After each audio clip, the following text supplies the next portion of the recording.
Assalamualaikum warahmatullahi wabarakatuh. Kembali lagi di channel YouTube saya bersama saya Suleha, mahasiswa keperawatan Stikes Geraha Edukasi Makassar.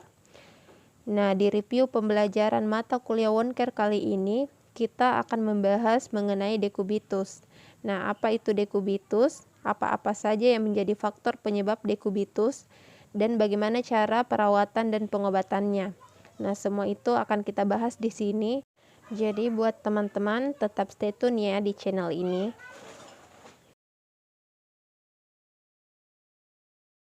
Masuk ke pengertian dekubitus. Dekubitus berasal dari bahasa Latin yaitu cubitum, yang berarti siku. Dihubungkan dengan kebiasaan orang Romawi yang bertumpu pada siku mereka saat berbaring. Adapun dekubitus adalah area setempat jaringan dan nekrosis yang terjadi ketika jaringan lunak tertekan di antara tonjolan tulang dan permukaan eksternal dalam waktu yang lama. Dekubitus menyebabkan risiko serius pada status klien. Dekubitus memperlama mobilitas dan mempengaruhi rehabilitas klien. Masuk ke penyebab dekubitus dibagi menjadi dua faktor, yaitu faktor ekstrinsik dan faktor intrinsik. Faktor ekstrinsik yang pertama yaitu tekanan. Nah, tekanan ini biasanya terjadi pada pasien-pasien yang mengalami stroke yang tidak dapat melakukan perubahan posisi, sangat beresiko terjadinya dekubitus. Faktor yang kedua yaitu pergesekan atau pergeseran. Nah, pergesekan ini terjadi ketika kulit ditarik melintasi permukaan kasar seperti spray atau linen di tempat tidur. Adapun cedera akibat gesekan mempengaruhi epidermis atau lapisan kulit yang paling atas. Kulit akan merah, nyeri, dan kadang disebut sebagai bagian yang terbakar. Nah, cedera inilah yang pada akhirnya akan menjadi dekubitus apabila tidak ditangani. Pergeseran sendiri merupakan suatu tekanan yang sejajar pada kulit yang berasal dari gaya gravitasi yang menekan tubuh dan tahanan atau gesekan di antara pasien dan permukaan. Contoh yang paling sering adalah ketika pasien diposisikan pada posisi semifowler yang melebihi 30 derajat. Pada lansia akan cenderung merosot ke bawah ketika duduk pada kursi atau posisi berbaring dengan kepala tempat tidur dinaikkan lebih dari 30 derajat. Pada posisi ini pasien bisa merosot ke bawah sehingga mengakibatkan tulangnya bergerak ke bawah, namun kulitnya masih tertinggal. Hal ini dapat mengakibatkan oklusi dari pembuluh darah serta kerusakan pada jaringan bagian dalam seperti otot, namun hanya menimbulkan sedikit kerusakan pada permukaan kulit. Faktor yang ketiga yaitu kelembaban. Jadi adanya kelembaban dan durasi kelembaban pada kulit meningkatkan resiko pembentukan kejadian dekubitus. Kelembaban kulit dapat berasal dari drainase luka, perspirasi yang berlebihan, serta inkontinensia fekal dan urin. Kelembaban yang disebabkan karena inkontinensia dapat mengakibatkan terjadinya maserasi pada jaringan kulit. Nah, jaringan yang mengalami maserasi akan mudah mengalami erosi. Selain itu, kelembaban juga mengakibatkan kulit mudah terkena pergesekan dan pergeseran.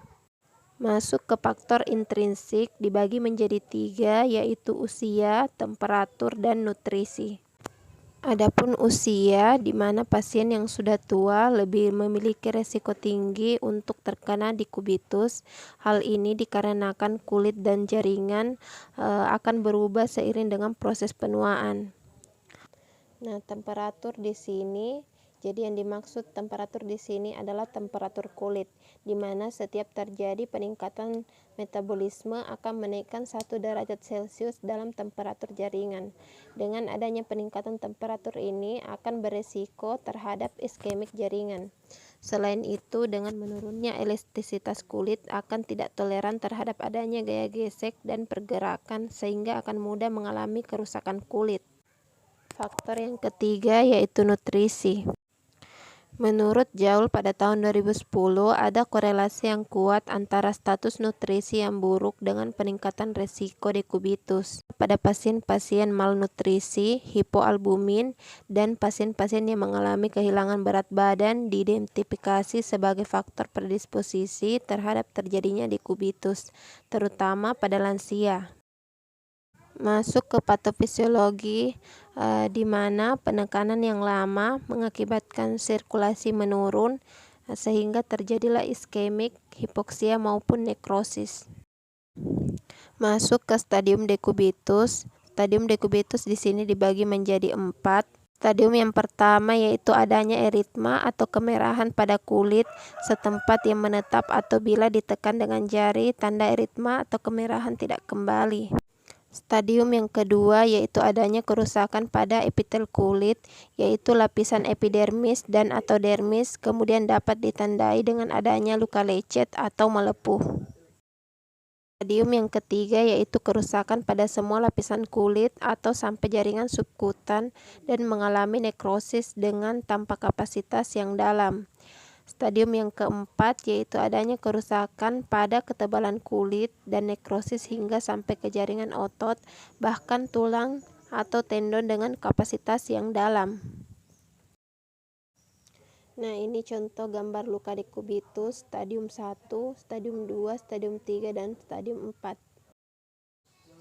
Masuk ke perawatan dan pengobatan dekubitus, tingkat pertama yaitu dengan karakteristik adanya eritma atau kemerahan pada kulit.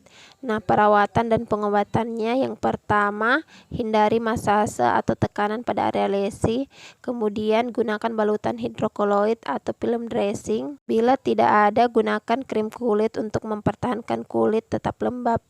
Lakukan perubahan posisi badan, miring kanan kiri setiap 2 jam sekali, berikan nutrisi yang adekuat dan vitamin A, D, E. Berikan sokongan dengan menggunakan bantal. Tingkat 2, adanya kerusakan pada epitel kulit yaitu lapisan epidermis atau dermis. Nah, perawatan dan pengobatannya sama tindakannya seperti derajat 1. Ditambah menggunakan balutan yang sifatnya semi permeable untuk mencegah kekeringan dan menjaga jaringan tetap baik, atau gunakan balutan yang sifatnya lembab. Masuk ke tingkat 3 dengan karakteristik kerusakan pada semua lapisan kulit atau sampai jaringan subkutan. Nah, di sini cara pengobatan dan perawatannya, bila terdapat nekrosis, lakukan debridement dan bersihkan dengan normal salin. Pertahankan lingkungan lembab bila di sekeliling jaringan kering. Gunakan balutan hidrokoloid bila ada, hindari penekanan dan kaji faktor resiko. Beri pengobatan antibiotik bila terdapat infeksi. Adapun tingkat keempat dengan karakteristik adanya kerusakan pada ketebalan kulit dan nekrosis hingga sampai ke jaringan otot, maka cara pengobatan dan perawatannya sama seperti derajat ketiga. Nah, itulah tadi review pembelajaran kita mengenai dekubitus. Semoga video ini bermanfaat. Lebih dan kurangnya mohon dimaafkan dan sampai bertemu di video-video selanjutnya.